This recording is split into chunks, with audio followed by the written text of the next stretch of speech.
Well, hey, everybody. It's good to see you. If we haven't met before, my name's Mark, and I'm on Team Snow for sure, big time. The little kid in me has not gone away. He is still there praying desperately at night for school to be canceled tomorrow, even though I don't have school tomorrow. Okay, but there's something about it. I'm more giddy for snow than I am for Christmas. So if that's you, I am with you 1,000%. Okay, I'm there. I'm ready for the 26 inches that's not coming, but I'm so ready for it. All right. We are back in a series that we started last week called Faith and Culture, where we're looking at the book of Daniel and we're looking at 3 stories in the book of Daniel. And if you missed last week, I would encourage you to go online, go to newheights.org, and watch that message, because Matt did a great job giving us a lot of context on what was happening in the life of Israel during this time. And so I'm going to give you a little refresher, but if you're like, I need more, last week, that's the one for you, okay? Today we're going to be in Daniel chapter 3, which is like the passage that so many of us grew up learning, right? It's like in the Hall of Fame of Veggie Tales. I almost thought we would start with the bunny song tonight to like get us into the mood. But you got to know some context as we go into it. So the 101 on it is this. The book of Daniel was written to a group of people, specifically Israelites, that were extremely discouraged. Really defeated. I believe many of them had given up hope. They believed God had failed them. They believed God had lost. They weren't living in Jerusalem. They weren't living in Israel. No, they're living a ways away. They live in Babylon, in modern-day Iraq. And for many of them, they're farmers now. They work in agriculture. They work under the baking sun of the Middle East, and their efforts go to feeding the Babylonians and the Babylonian war machine that's just conquering the world. And day in and day out, and year in and year out, and decade after decade, you living in that context, you would believe God had lost. Also, in ancient times, when warfare would break out, it wasn't just my nation versus your nation. It was my God versus your God, and let's see who's more powerful. And if you lose, my God's more powerful than your God, or my gods are more powerful than your God. And that was common belief in Babylon. Hey, we squashed you guys. The gods of Babylon are far greater than the God of Israel. And when you get to that place, when you get to the place of not just discouragement, but defeatment, where you feel like this thing is outside of God's control, you are really close to compromising on your faith. Because you kind of come to this point where you're like, what is the point of this?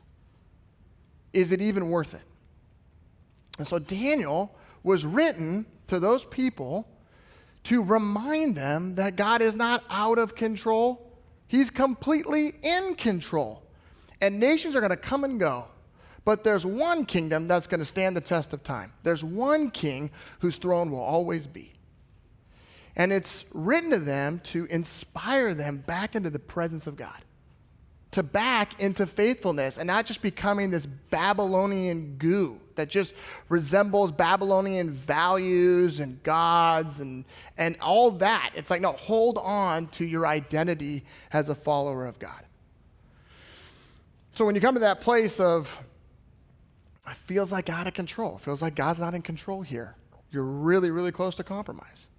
And maybe you've experienced this. Daniel's not just written for those, it's written for us as well. And maybe you've come to that place where you're like, you're discouraged with your finances. And you've looked around and been influenced by maybe the neighbor's new car, or for me, their new RV and boat and car.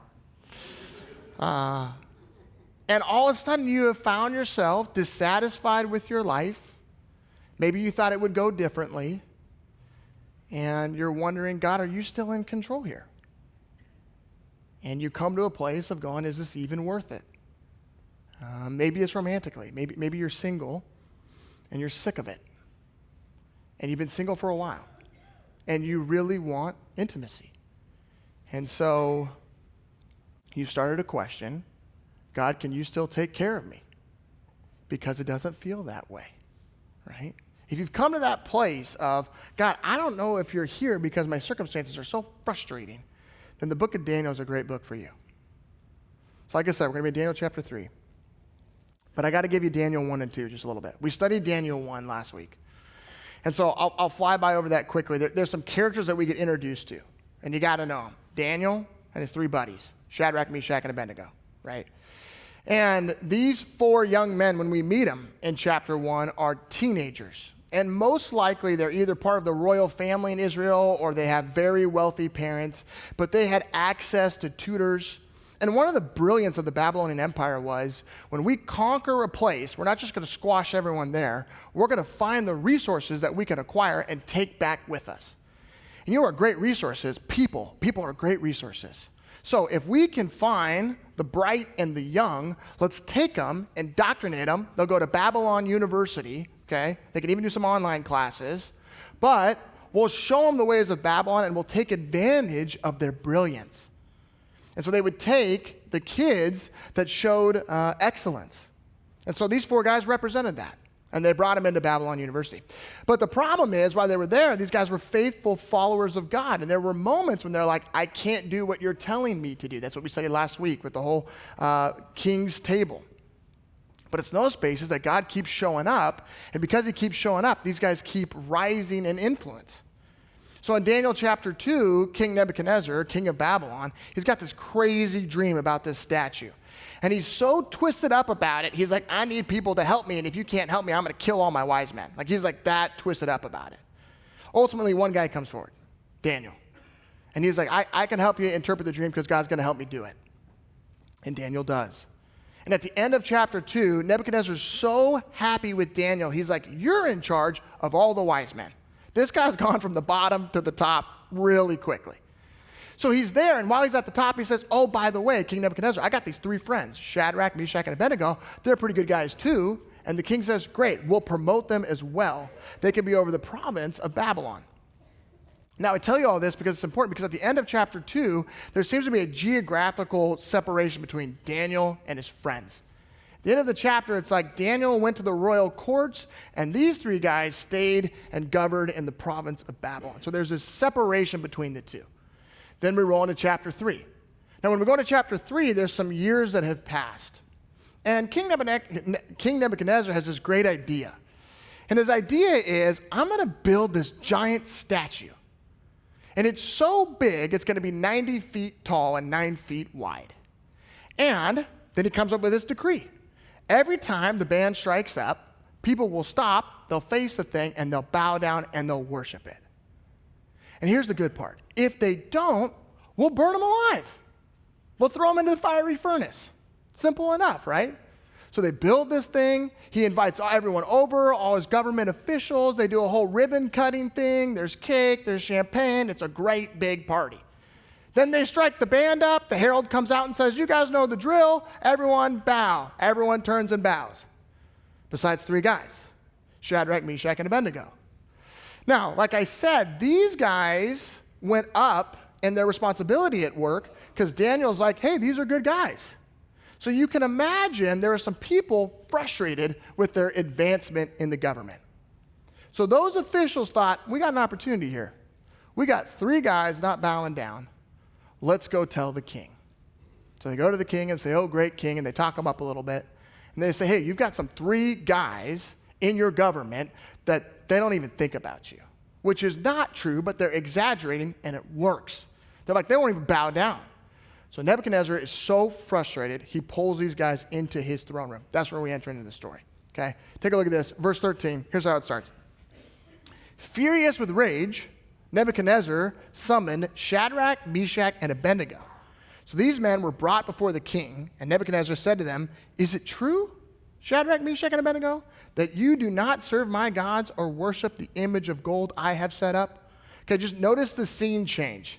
These men were brought before the king. You can go to the next slide there, Jaron.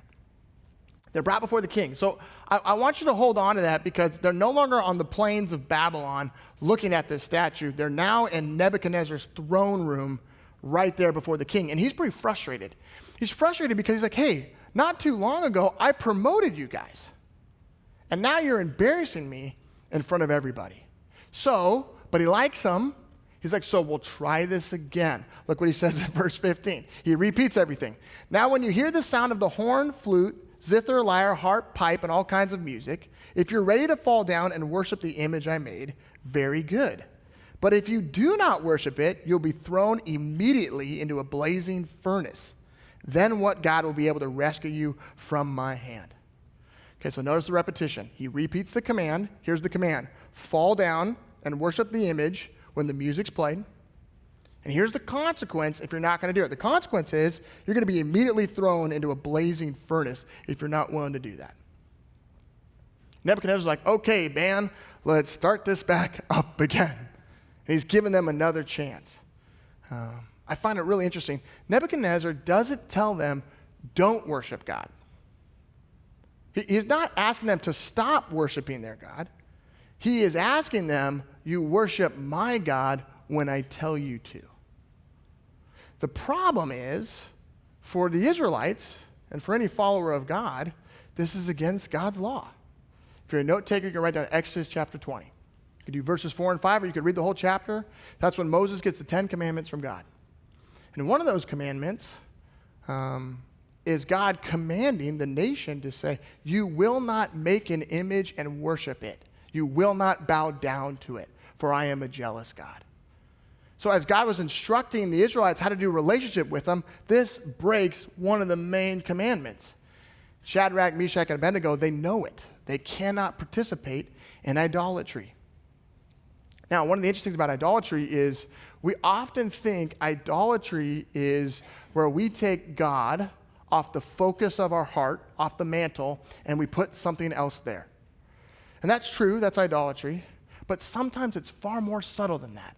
Sometimes it's not just taking God off the shelf, it's just sliding him over a little bit and putting something else up there next to him, and then putting something else up there next to him.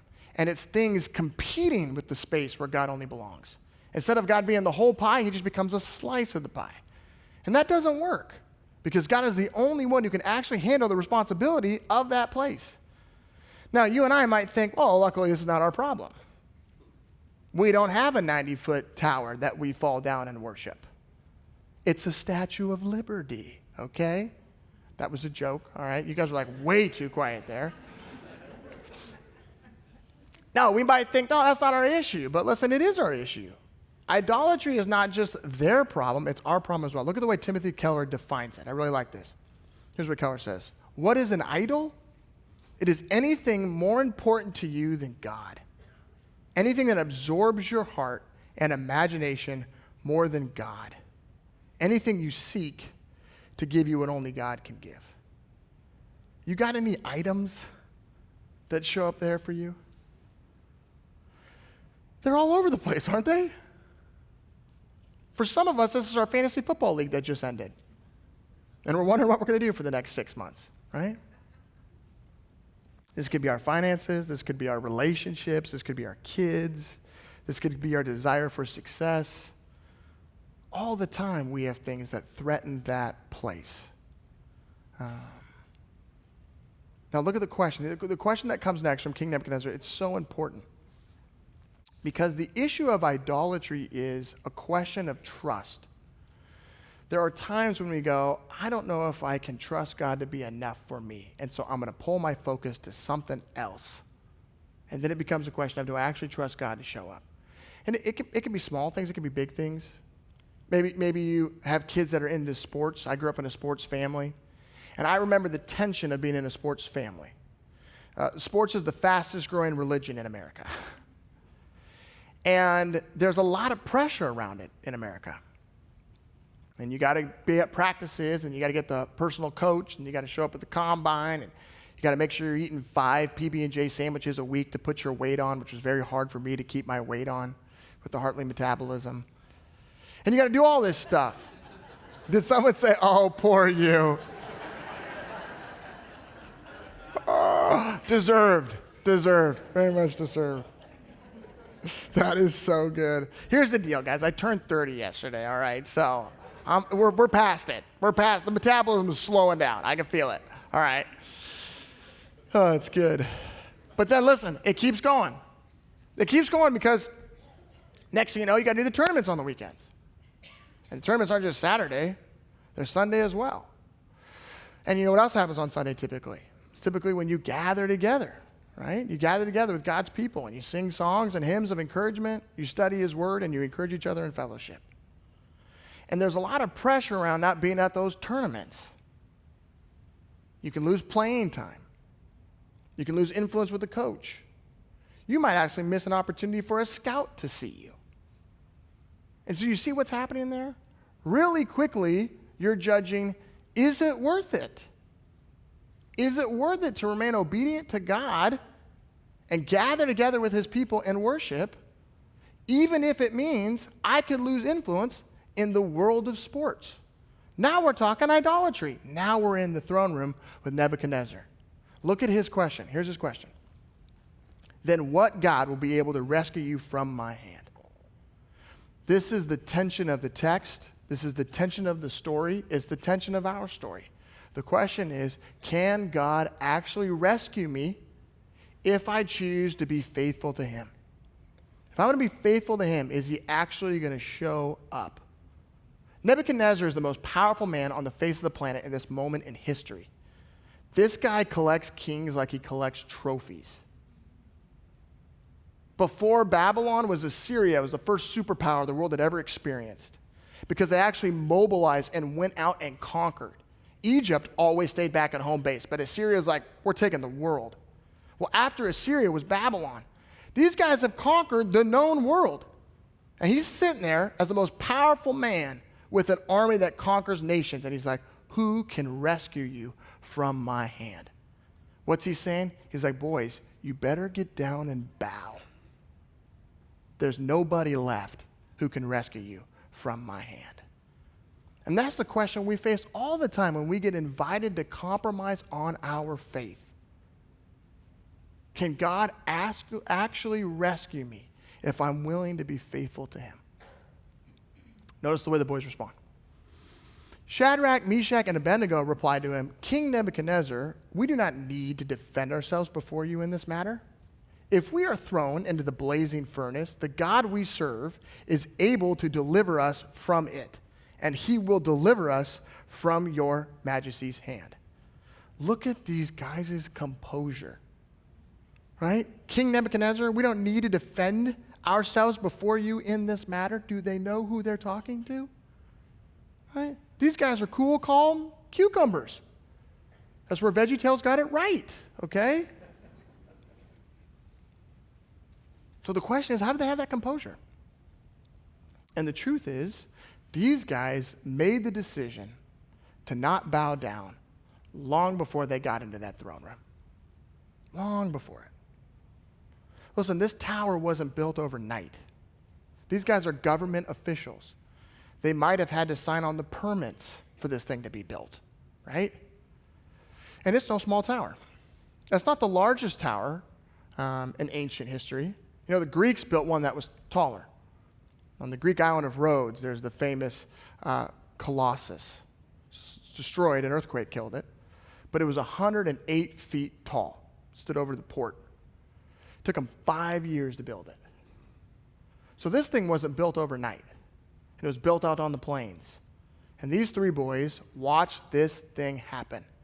And they knew there was a moment coming where the nation was going to be expected to bow down to it. And before that moment ever showed up, they had already counted the cost, and they had realized it's not worth it.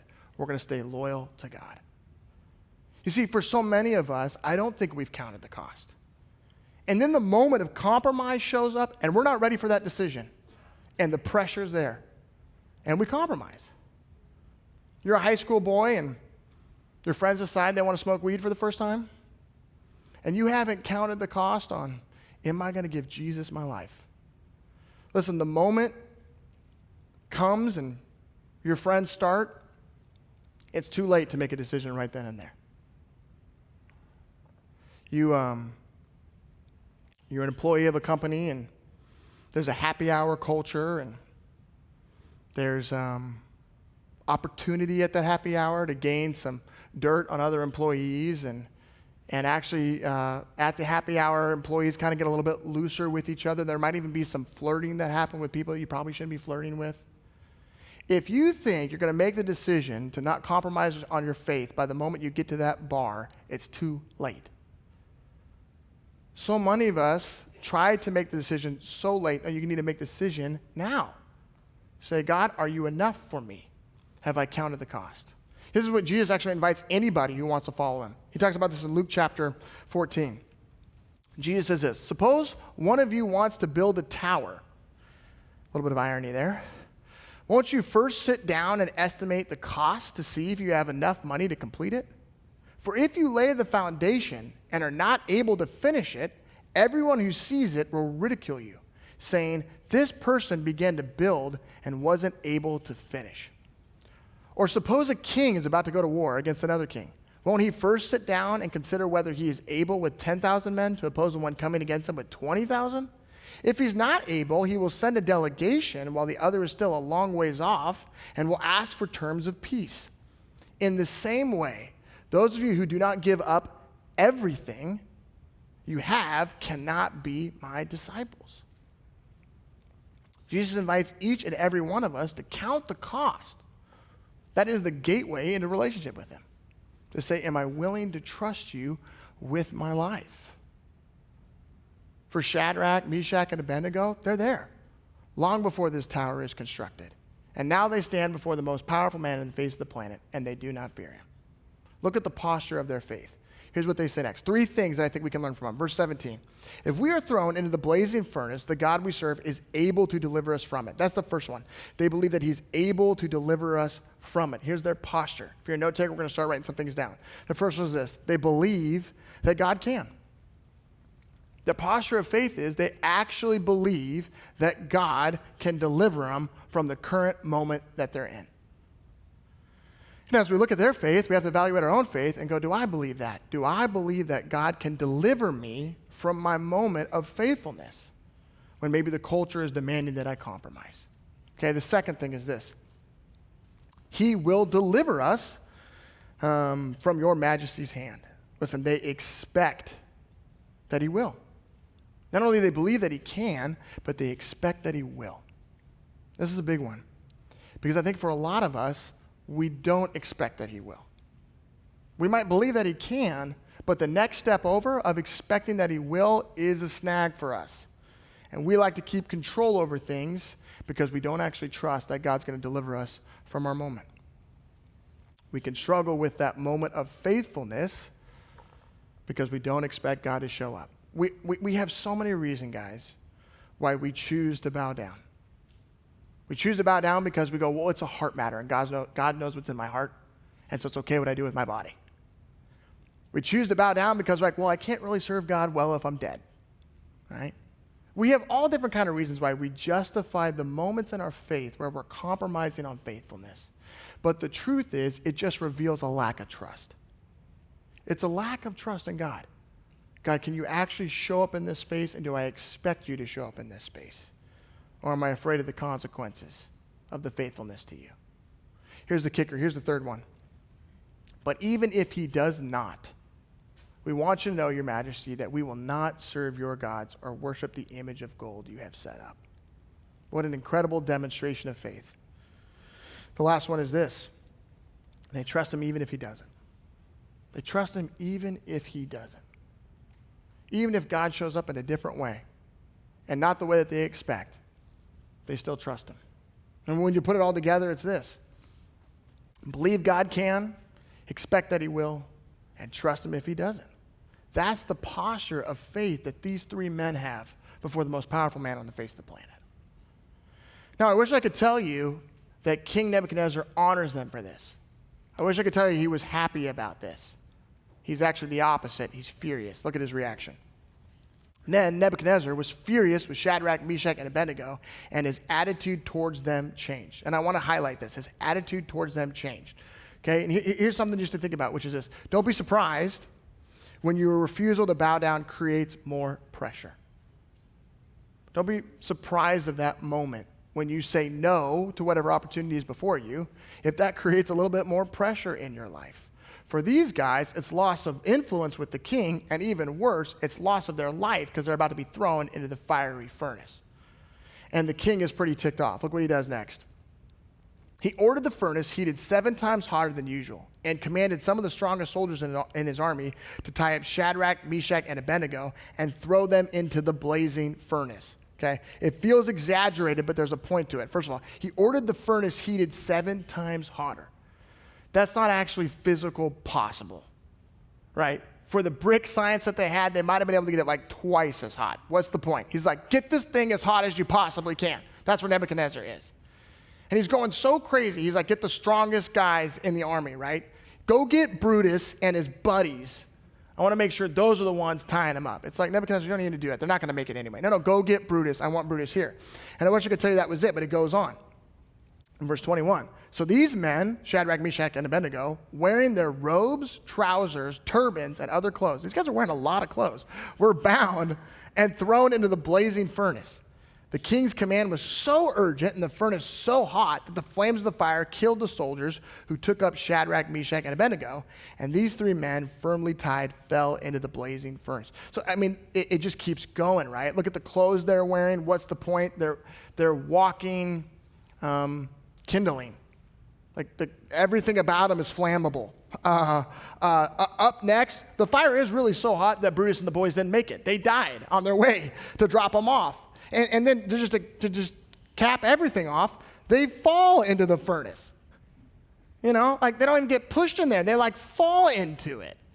Well, what's the point? What does the author want us to know? These guys should die. There's no like, oh, wasn't as hot as we thought. Those boys got lucky. No. The author's like, trust me.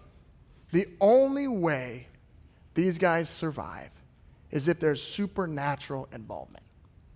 That's the only way. That's the point of almost the exaggeration of look at all these things that's happened to them right before they're thrown into the furnace.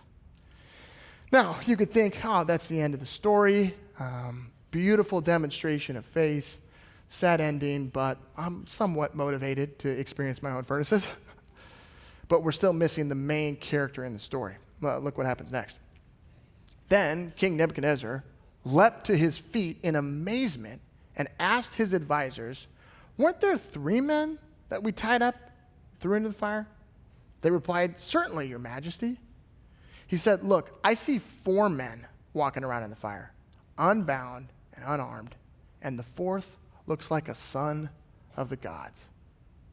Let's talk about this title, a son of the gods. There's 2 main popular interpretations for this. The first one would be that this person walking around in the furnace with the boys is Brutus. I'm joking again. You guys, it's Thursday night. Really? You thought Brutus? He's smoking. He's next to the furnace. It's not Brutus in there. No, the first interpretation would be that it is a pre-incarnate Jesus. That the angel of the Lord, the messenger of God, who shows up all throughout the Old Testament, has shown up and is walking around in the fire with the boys. That's one interpretation. The other is that it is an angel of God, that God has sent an angel to protect the boys in the furnace. Here's the deal. It doesn't really matter. Why? Because the point is the same, and that is God has shown up to rescue his guys. That's the point. God showed up in the middle of this and rescued those who were willing to be faithful to him. And you got to see what happens because the reactions of the characters are incredible. Look at Nebuchadnezzar's reaction. He then approached the opening of the blazing furnace and shouted, Shadrach, Meshach, and Abednego, servants of the Most High God, come out, come here. Look at his change of tone. Most High God, is that the way he was speaking to them in the throne room? He's changed the note, hasn't he? Right? And look who else has changed the note. Look at verse 27. So Shadrach, Meshach, and Abednego came out of the fire, and the satraps, prefects, governors, and royal advisors crowded around them. They saw that the fire had not harmed their bodies, nor was a hair of their heads singed. Their robes were not scorched, and there was no smell of fire on them. This is so fascinating to me and incredible. Verse 27, the satraps, the prefects, the governors, these guys, these were the ones who were trying to get him killed. This is their co-workers. And their co-workers are investigating God's deliverance of these guys. They're touching them. They're smelling them. They're blown away. And you got to see this. Listen, because those boys were willing to be faithful to God, even at the face of their own death, here's the opportunity it created. Not only did they get to experience God show up in their life, but the king and their enemies watched God show up too. When we're willing to remain faithful to God, even in the face of consequences, it makes God real for the people in our life that are watching. They get to see God show up in our life. They get to examine the evidence and be like, you're okay. You're okay. Look what happened to you. And because of that, the outcome of that is that God gets praised. Look at what Nebuchadnezzar says. Then Nebuchadnezzar said, praise be to the God of Shadrach, Meshach, and Abednego, who has sent his angel and rescued his servants. They trusted in him and defied the king's orders, king's command, and were willing to give up their lives rather than serve or worship any god except their own God. Look at, they were willing to give up their lives. They counted the cost.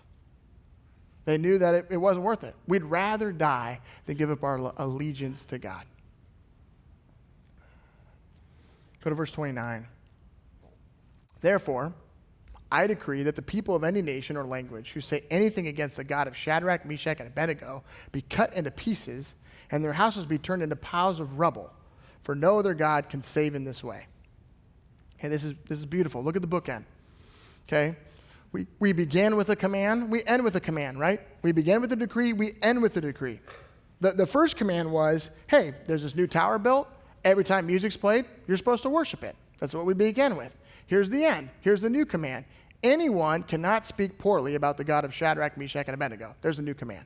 Okay? We had consequences for the first one. If you don't bow down, you get smoked into the fire. We have consequences for the second one. Here's the second one. You're going to be cut into pieces, and their houses are going to be turned into piles of rubble. Nebuchadnezzar hasn't really changed too much, has he? He's still a pretty aggressive man. But know that the punishment is actually worse. It's not just you getting thrown into the fire, it's the whole family. We're literally going to bring your house down if you don't follow this new rule. So what changed? Here's what changed. It's the last sentence in this verse. For no other God can save in this way. The tension of the story was the question that Nebuchadnezzar posed to the boys in the throne room. Right? Let's go back to it. What God will be able to rescue you from my hand? That was the question that he posed. In fact, that's the question of the story. That's the question of the audience who's reading this book for the first time, right? The original audience who are farmers for the Babylonian Empire going, can God actually rescue me if I remain faithful to who he's called me to be? And the answer is yes. No other God can save in this way. There is no other God that can save in this way. This is the main point of the story. The main part of the story is God can handle it. He is not out of control. He's in perfect control. And your faithfulness to him, he's right there with you in the middle of it. Now, at the end of this, the boys get a little bit of a promotion. Look at verse 30. Then the king promoted Shadrach, Meshach, and Abednego in the province of Babylon. Can you imagine the next day in the office? Right? And listen, it's not a Disney movie.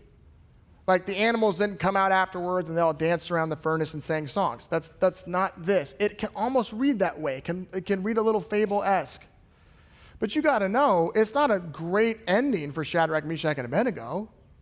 No, they still live in Babylon.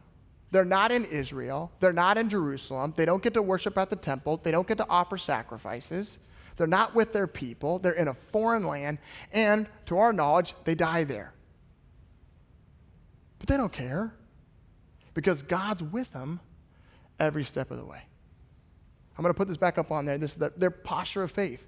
Believe God can, expect that he will, and trust him if he doesn't. Now, you might read that or look at it and go, well, that's nice, but that's not me. That feels like a long ways away from where I'm at. You know, I was convicted when I studied this passage because I'm like, I don't think I'm Shadrach, Meshach, and Abednego. I like to make myself the hero of the story when I read the Bible, But I don't think that's me.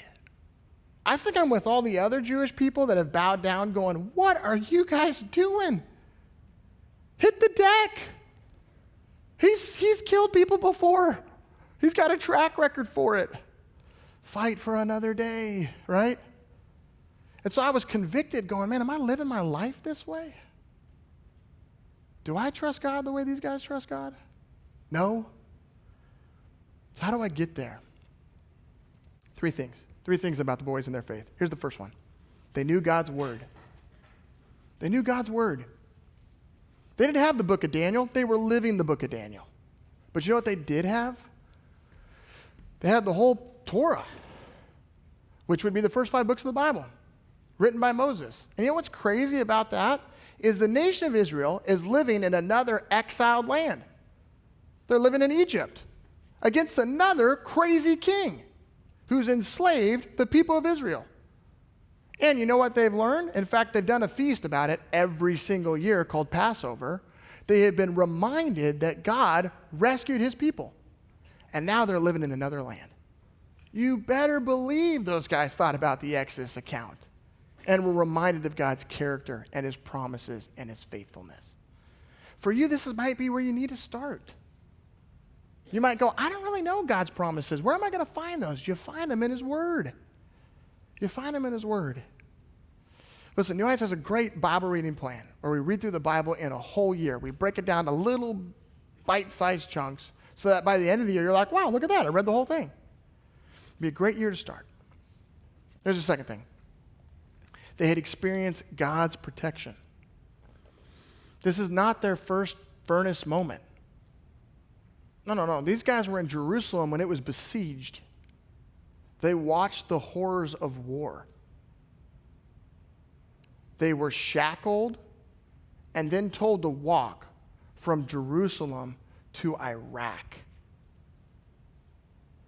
No train, no planes, no automobiles. Okay? And no Nike shoes for comfort. They did all that. And God was with them. Then they get put in this special program. And in the program, there's all these moments to compromise on their faith. And they're not doing it. And Daniel's kind of leading the charge. And guess what? God keeps showing up. No, our faith is refined in the furnace. It's refined there. Where we go, oh yeah, God's rescued me before, and he'll rescue me again. Listen, the Apostle Paul, at the end of his life, when he's in the Mamertine prison, he's like, God's going to rescue me. You know what happened to Paul? He got his head chopped off. Did Paul get rescued by God? Oh yeah. Paul said, it's better to die than to live. I'm with Christ there. These guys have experienced God rescuing them over and over and over again. But so many of us, we fear the furnace. So we build lives, we get fire protection, we do everything we can to never have a furnace moment. We never want to be called on our faith. We'll just get as quiet about it as possible. And in doing so, we refuse to experience the rescue of God in our life. And we refuse to let other people watch God rescue us in our life. There's a quote from Charles Spurgeon that means a lot to me.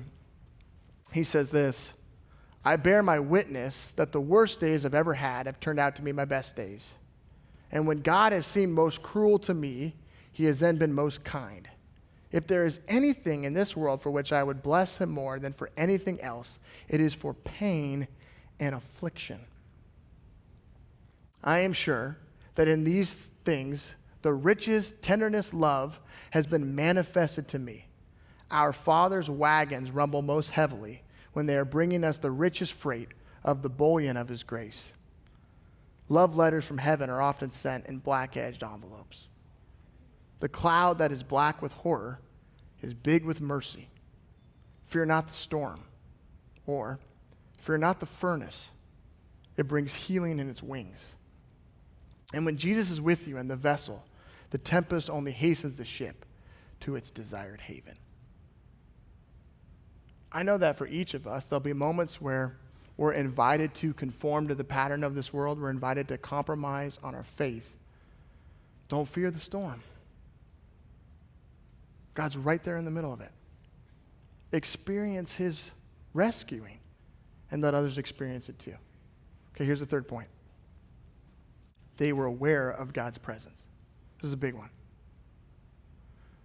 The boys know there's nowhere that they can go that would be outside the presence of God. Nebuchadnezzar and the officials, they got to see that fourth person walk around, but the three boys knew that person had been walking around for a long time. And because of that, they had a confidence to say, no matter what I'm dealing with, he's right here with me, dealing with me too, in the middle of it. I want faith like these guys, and it starts with me knowing the Word of God and the promises of God, being with God in the middle of his pages, looking back on my own moments in life when he's shown up and rescued me, and recognizing, you know what, actually there's nowhere where I can go that Christ isn't with me in the middle of it. That posture, again, just in reflection, is this. Believe God can, expect that he will, and trust him if he doesn't.